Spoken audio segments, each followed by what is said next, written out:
Hi, I'm Brandy Ellis from the DA's office. I'm the juvenile prosecutor.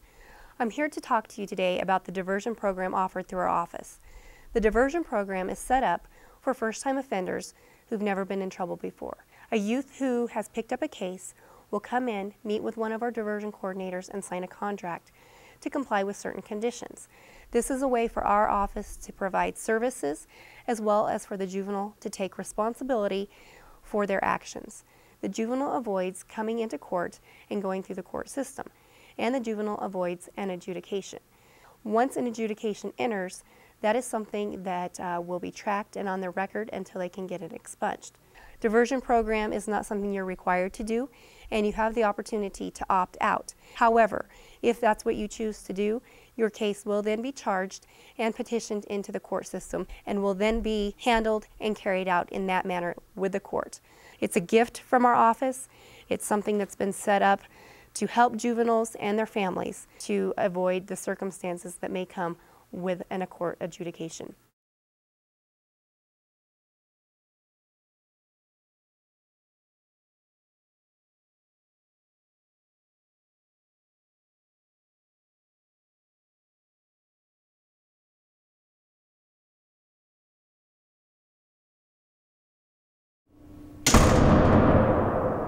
People in the interest of Levi O'Leary.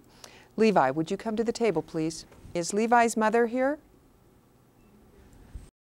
After reading the detention report, I am in agreement with the recommendation that's been made for Levi to be released on a PR bond to his mother. They're considering you for diversion.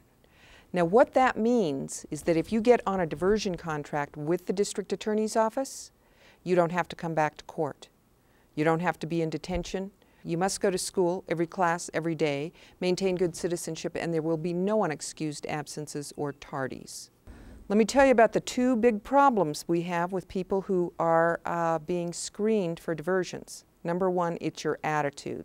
And you've got a bad attitude, you're being a punk, well, they won't consider you. So you're going to go in there, you're going to really kiss up, you're going to really do everything. And we're talking about being found as a delinquent, to be a delinquent. You want to get this over with in a few months and not in a few years. Why don't you just get it done and put it behind you, if you're accepted, okay? All right. Well then, if you're accepted for diversion, Miss Ellis will file a motion to dismiss.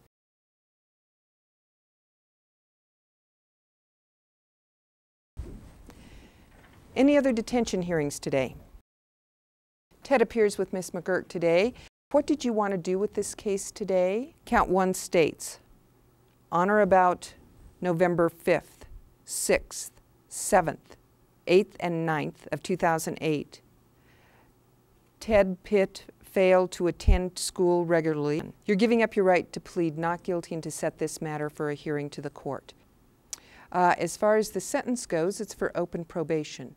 That means that I could put you in detention for up to 45 days as a condition of probation. I could order that you be hospitalized or that you undergo any evaluations or treatment that I think are appropriate. In the future, if you violate this probation, then I could revoke your probation and commit you to the Division of Youth Corrections. If there's anything that you don't want to lose, you can give it to your lawyer so she can hang on to it for you. Been here before now for almost 2 years. What's it going to take? Probation revoked before, and we're seeing the same attitude that we had in the past. He's continually not complying with probation.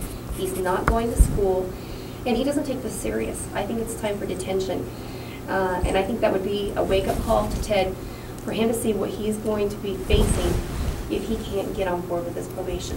We're in agreement with Ms. Ellis at this time. Ted's been here several times, and it seems like it's the same issues each time we're back in front of you. Ted won't go to school. We've tried several other alternatives. He won't follow through with them. At this point, I don't know what we can do. Ted's been warned several times by me that if he comes back, he's going to be looking at a long detention sentence. Any other cases, Miss Ellis? No, Your Honor, thank you. All right, we're in recess. Hi, I'm Andy England. I'm here to talk to you about what happens if you're sentenced to probation. Once the court sentences you to probation, we will meet you up at our front office, schedule an appointment to go over your terms and conditions.